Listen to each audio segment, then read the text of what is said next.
I'm Joey B Toonz, out here smoking these fools that go to Virtue Signal University School. The Harvard system of narcissism, taking a selfie in front of coffin while Instagramming is y'all religion. Tune in to the show tonight. A couple Karens get possessed like a poltergeist. Maybe someone will be smart, you might get surprised. But don't hold your breath or you'll choke and die. Joey B versus the world.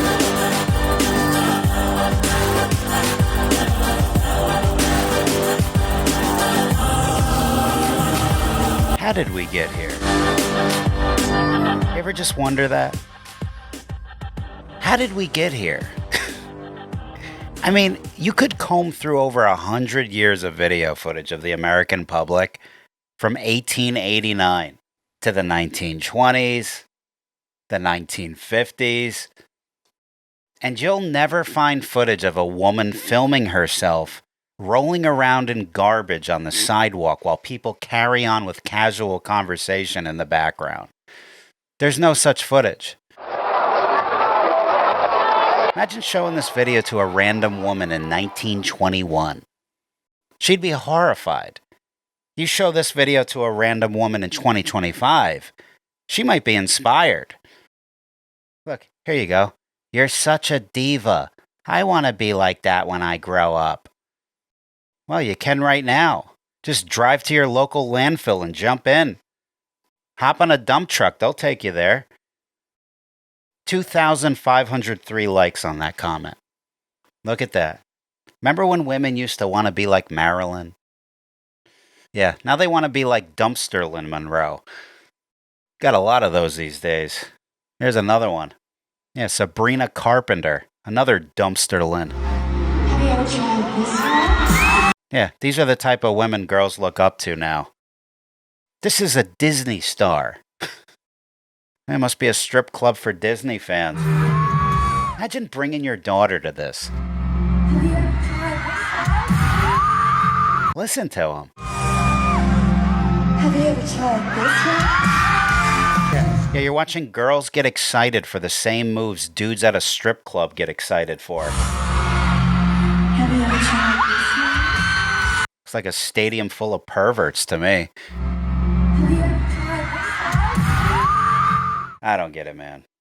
Look, I know you're not going to believe me, but I do have some positive news to report for once. Can you believe it? I'm not sure that's ever happened on this show. I got a comic book coming out. Not just any comic book. This is a joint collaboration with the cover artist for the Teenage Mutant Ninja Turtles comics. Camron Johnson. This guy does Thundercats, Terminator. This guy's the man. Here it is, issue number 1 of the Midnight Sideshow. This is basically a collection of disturbing comic strips that Cam and I put together. We're talking top 5 selfie Super Mario Brothers on fentanyl. This is basically what you would see me drawing if you sat next to me in high school. Completely uncensored. Pre-sales are open now. We're debuting this thing at the ATL Comic Convention, July 18th and July 19th in Atlanta. We'll be signing copies together. Come out and say hello if you're in the area. You can pre-order the book now at joeybtoonz.com/comics. There's digital copies available. The links will go to Cam's website where you can order whatever you want there. Cam's going to call in later on in the show today. We're going to talk comics, 90s cartoons. We'll do some fan mail at the end of the show. We're going to try to keep the optimism up a bit on the show today. I know that sounds impossible, considering we're all witnessing the collapse of civilization right before our eyes, but I'll do my best. All right, before we get into everything, let me shout out my guys over at Raycon for supporting today's show. Summer is here, and the nut jobs are out throwing temper tantrums again.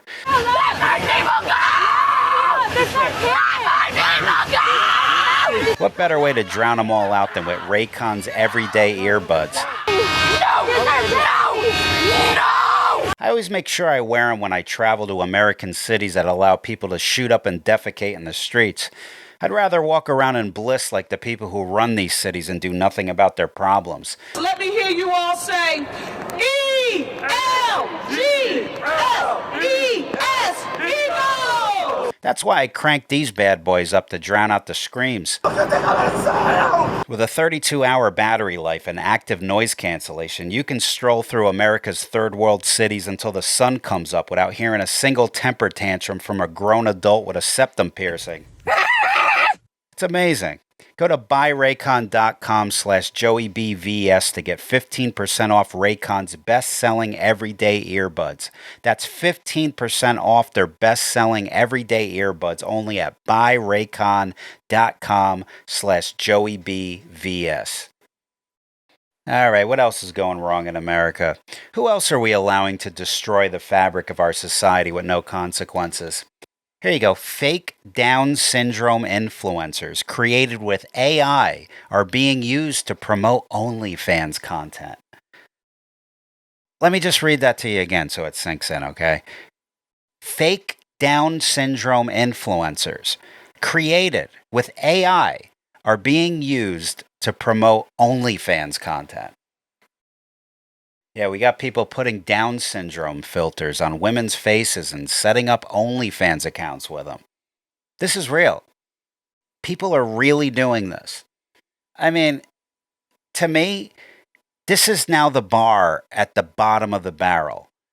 The only people lower than the bar are the people who subscribe to these accounts. Can we get a list of these people? Or, I mean, the Epstein list isn't the only list we need in the public domain. You realize this, right? Meanwhile, the demoralized monster who runs this cesspool of a platform insists that OnlyFans is empowering for women.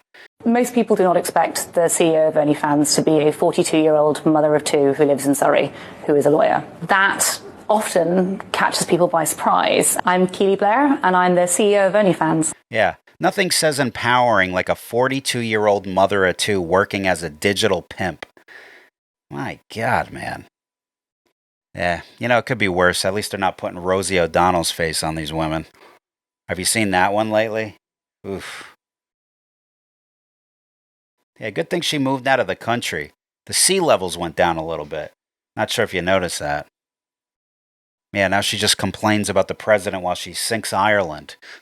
It was very difficult, and I got myself into some bad places. You know, I was very, very depressed. I was overeating.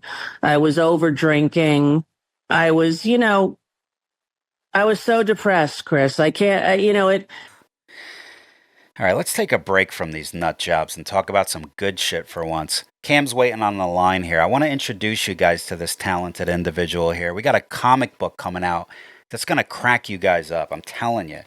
How's it going, Joey? What's up, dude? Dude, before we get into our comic, I got to go through your resume a little bit, dude, because it's insane. We got Teenage Mutant Ninja Turtles, Thundercats, Terminator. You've done trading cards for Spider-Man, Rick and Morty, Space Jam, Star Wars. I mean, I'm honored you want to do this with me. I'm honored. Oh, man. Oh, I appreciate it, man. Just stuck in the world of a 8-year-old child forever, man. It's been awesome. It's been awesome to work on all these really cool things that we grew up, watching and reading and playing. I love it, man. Like you have the dream job, and you know what I love too about all this is that, compared to what I do, on YouTube and with podcasting and all that, what I love is that there seems to be very little censorship when it comes to indie comics. Maybe not so much in like the mainstream world, but as far as what we're doing, I mean, we don't have any rules for this. I mean, what we're putting out is just completely uncensored, right from our 8-year-old mind. Right. No, I mean, that is one of the huge perks. The thing is it's a big contrast from what I do here on YouTube, where I feel like when I upload my video to YouTube, I feel like they're sending my video to China to review to see if they're okay with it, because it's like a damn communist country they run this thing like. So it's very refreshing to be able to, have the freedom to kind of just, God forbid, make jokes.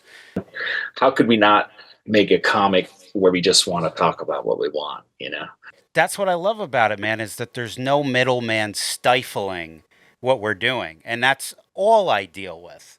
as my viewers know. It's just a constant battle. It's like, is this okay to say? Is this because YouTube feels like they're saving the world by, protecting the world from me, Right. apparently. But you know what's so cool about what you do, dude, is like you're doing the cover art for the Saturday morning version of the Teenage Mutant Ninja Turtles, which is the version that everybody loves. Everybody loves the first two movies. Right. I mean, third one wasn't that great, but my personal opinion, it ended with the second movie and it ended with the cartoon. Everything after that, I don't know, they turned them into aliens. I mean, like, what do they, why can't they just make them the way that we all fell in love with them? Yes, friends, the new Turbo Ginsu! Woohoo! It dices, it slices, and yet makes French fries in 3 different...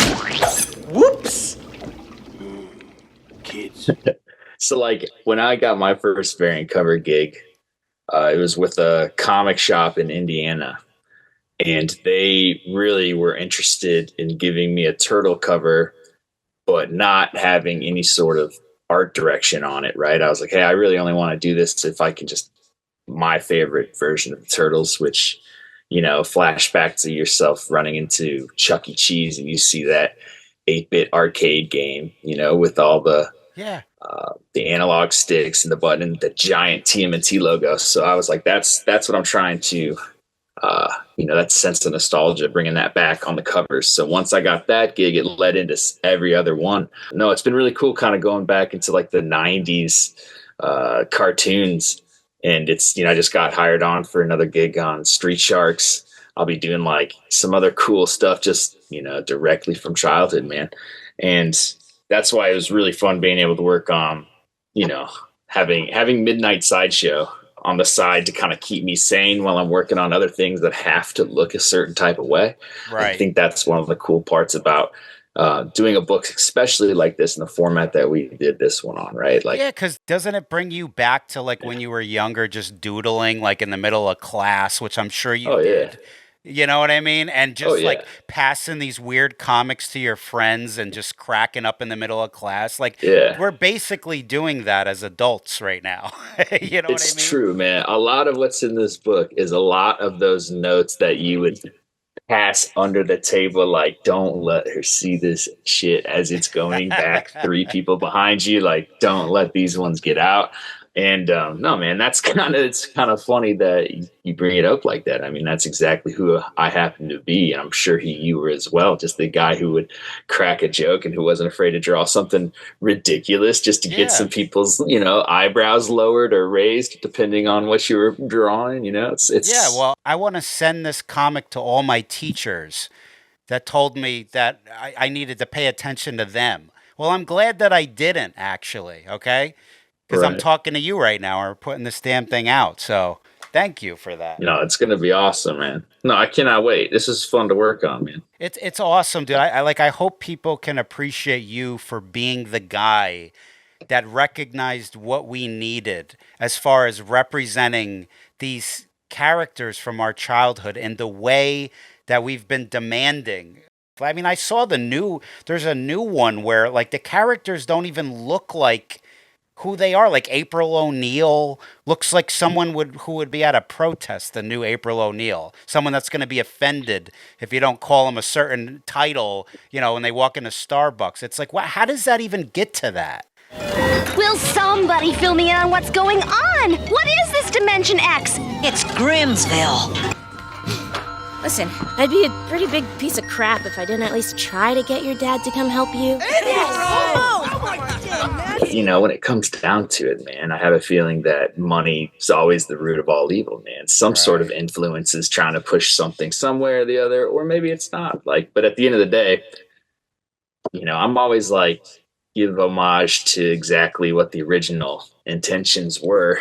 Yeah, it is kind of a sign of the times, especially when you get into like the AI conversation, where it seems to me that there's less respect or acknowledgement of the people behind the art and the people who originally created the art. The further the art gets removed from the creator, it seems like they're trafficking these characters just to make money off of them. I mean, people just want to have a hand on anything, man. They really do. No matter what you do to me, my turtles will defeat you, Shredder. What happened? What have you been doing? What a world of creativity that we grew up in, as far as like, I would actually say this 80s and 90s, as far as like cartoons and comics, was the golden era of entertainment for kids. Oh, yeah. Len, you're angry? You darn tootin', I'm angry! I have never been this angry in my entire life! What are kids watching now? I mean, what are they consuming? I'd say like consoles or cellular devices, right? I mean, anything that's handheld, that's accessing the internet. My kids aren't quite there yet. My oldest is 4. Right. But at some point, you know, it's noticeable her seeing like people use phones when we're out. It's not so much in the family, right? But it is like when we're out and about, she's like, oh, there's a lot of people on their phone. It's changing rapidly, man. I think that's why everybody just keeps getting lost every like 35 years. Another format takes place and everyone thinks something's offensive and people are like, slow down. Well, the thing is like you're kind of touching on a little bit too, is that there's an agenda behind a lot of this stuff too. Like there's also agendas in cartoons. There's a lot of stuff being pushed on kids that, you know, back in our day, we would never even imagine seeing. Families marching 4x4, hurrah, hurrah. Families marching 4x4, hurrah, hurrah. Trans members of this family all love each other so proudly, and they all go marching in the big parade. Come join the fun! I remember watching the very first Simpsons episode, the Christmas special in 1989 when I was a little kid, and everyone was in an uproar because Bart or one of the characters said damn or hell. What's your name, Bart? Ner? Well, I'm Bart Simpson. Who the hell are you? And it was like on the news the next day, like families up in arms, like, why is the cartoons cursing? Like, what direction are we going in? So the fact that was like perceived as out of control and compared to what kids consume now. I mean, like going back and we were pretty damn tame back then. This time it is Bart's wisecracking t-shirts that are in trouble. This one has been expelled from some schools for its profanity. Another, underachiever and proud of it, has been kicked out of classes from Orange, California to Fremont, Ohio, where Lutz Elementary School was the first to ban Bart. If I had kids, like, I would worry about what they were kind of, like, I would be scared to have them turn on the TV. I know there's parental controls and it is up to the parent to be able to control what they see. But I feel like the safe bet would be is to just get like 50 VHS tapes filled with broadcasts of the 80s and 90s from morning to night, from Saturday morning cartoons with the commercial, and just play that in the TV all day and just convince them that that's actually happening now. I want them to consume everything that I consumed when I was a kid in real time with the commercials, everything, the whole block of children's television from the 80s and 90s up until they're like 12 years old. And then I'll reveal to them that I lied to them for their own benefit. And we'll just see if they want to, disown me or not. But if they do disown me, I think when they get old enough to realize what I did is that I protected them. And then maybe they'll let me back in their life. But I think it's for the best. I would recommend every family do that. I tried to recently watch the classic Blue's Clues with my youngest and my oldest, both of them actually. And they, just the speed and the pacing of it, you could tell it wasn't fully like taking their interests like it was when I was very, very young. And that is pretty wild just to see the attention. And it's not like they're in front of the TV all day. You know, we watch a little bit before night, but it's like the speed at the programs that are playing now are like totally like. You're so right, man. And it's so crazy because I haven't watched television like cable or anything and God, 10 years probably, but there's once in a while I'll be somewhere where there's TV on somewhere, whether it's a waiting room, an airport, or whatever. And I'm like, when these shows that come on, and forget the shows, what about the commercials? I feel like I'm having a seizure when the commercials are coming on with the explosions and the fast paced and this, and then they're selling the pharmaceutical commercials to help you cope with whatever the hell this caused for you. Dude. I mean, like, I feel like I'm gonna have a seizure when I watch this stuff, and it's like, slow down. Like, what happened to the guy selling the refrigerator and just like, hi, we have a new product here. This is a refrigerator from Johnson & Johnson. It's ice cold. It lasts forever. Like, why can't? Isn't that so relaxing? Fresh and frozen, canned, bottled, and wrapped, new bought and leftover. They're all right there, and they're all at your fingertips. Let's start with the most ingenious door in any refrigerator. It has special places for bottles, spreadable butter, cheeses, even leftovers, and a big picture window hydrator for fruits and vegetables. Now you turn on TV, it's just explosions and chaos, and it's like, no wonder people are all screwed up and have ADD and all that stuff. I don't know. Dude, half the ads that are playing have like skip buttons so that it's like even more of a small interactive puzzle. Yeah. To further gain interest via either accidentally pressing that button or trying to skip through. Like, your brain is now twice as focused to have to pay attention to what you're doing just to skip around it. Yeah. And I mean, the games and the research that had to go into how to capture our attention is alarming, to say the least, bro. Well, dude, I'm happy that you're kind of bringing back what we all want and need, and a lot of kids don't even know that they need this now. So, if you're not familiar with Cam, you got to check out his stuff, man. He's the man, and dude, like I said early on, I'm honored to be able to do this with you. I'm excited, man. We're gonna be releasing this officially in Atlanta at the Atlanta Con. That's right. So, I think we were talking about, we got a pre-sale link. You know, we'll have it up on the screen here, and, you know, you can pre-order. And we got all these exclusives, like at the show. I mean, stuff that you can't get online. So, dude, I'm excited for it, man. Yeah, me too, man. It's been a long time coming. We've both been patient. Now it's time to release the midnight sideshow to the world. Atlanta Comic-Con. We're going to be boothed up, signing copies, releasing something special. I'll have some new TMNT covers launching as well to coincide. Joey and I are going to be sketching. So if you guys like the sketches and signed copies, I think it's going to be a blast. Every time I'm with Joey, it's a good time. And we're going to have some low print run covers as well for those who want to tune in and get some special shiny stuff. But the books look great. They feel great. And I think they're reading great as well. So Midnight Sideshow. I know you're busy making all this cool shit. So I'm going to let you go, brother, man. Thanks for calling in. I'll see you in Atlanta. Hey, thanks for having me, man. See you in ATL. All right, brother. All right, we still got a few minutes here. Let's get into the fan mail. We haven't done this in a while.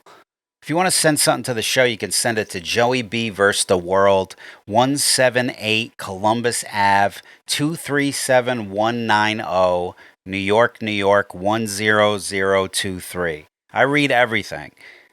Oh, and I got to give you guys an update on a young artist I featured here on the show a while back.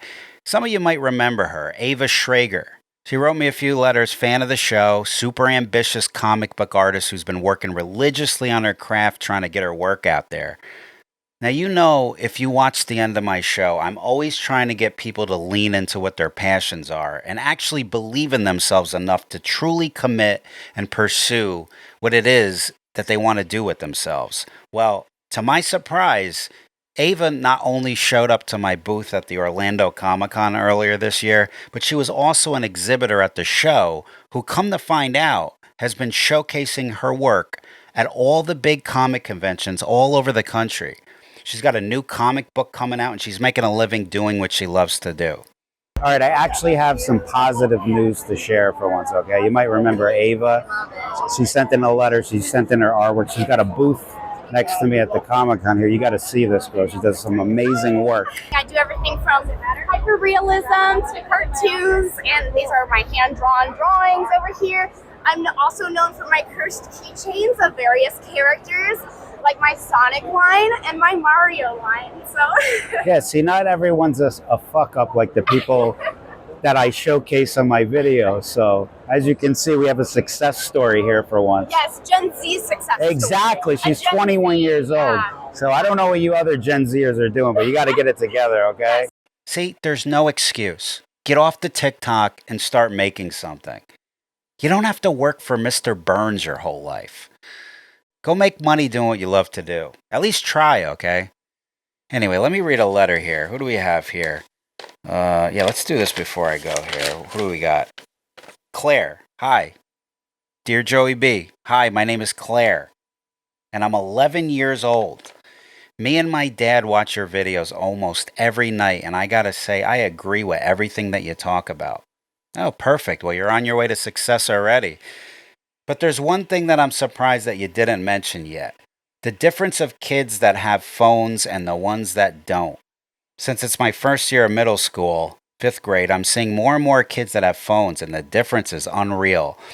She goes on to say most of her friends don't have phones, and they're the best people ever. But the kids that do have phones, they sound pretty awful, because don't get me wrong, but I overhear a lot of people's conversations at school. And just a few days ago, I heard a kid say to his friend, yeah, dude, I got my phone when I was 6. And this kid, I'm going to be honest, the worst person and the meanest I have ever met.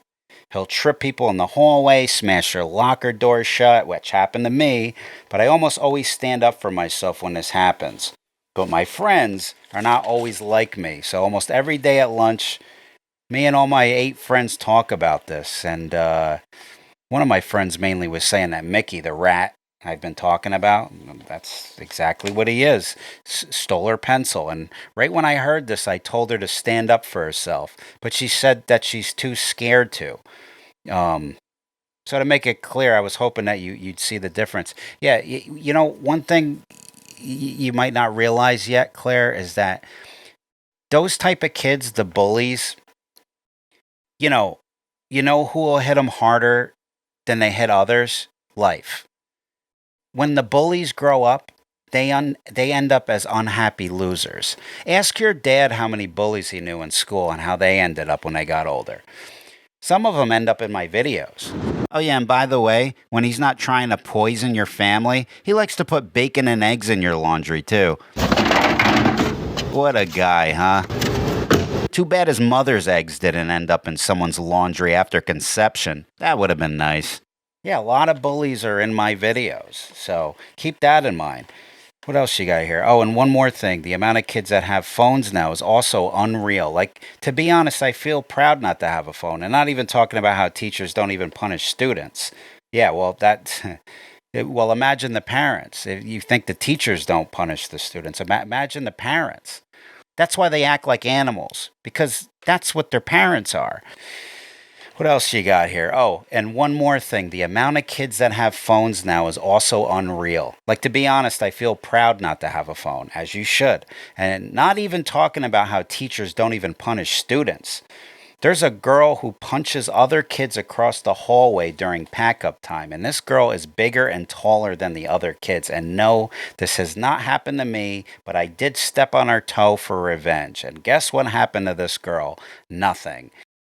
Yeah, we live in a society today where authority protects the loser. So sometimes you have to protect yourself. You got to treat a bully like an unleashed dog roaming the street. Never show fear. Never show them you're scared. Bullies prey on those who they see as weak, because that's what they are. That's why that girl never bullies anyone that's bigger than her. So hopefully you get my point if you didn't already. Hopefully you read my letter soon. Bye. I love watching your videos, Joey. And then she sent me a couple of these awesome little drawings, these little characters she's got here. We got another young artist on our hands here. Well, look, Claire, it sounds like you don't take crap from idiots, and that's a good thing. And that's a superpower these days. So don't lose that. There's a never-ending supply of idiots out there who will try to test you as you get older, and that superpower, that'll keep them away.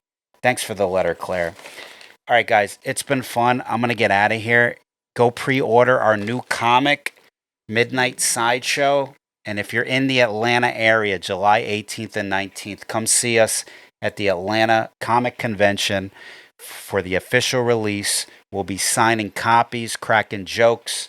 So come say hello. I love you guys. Talk to you guys later.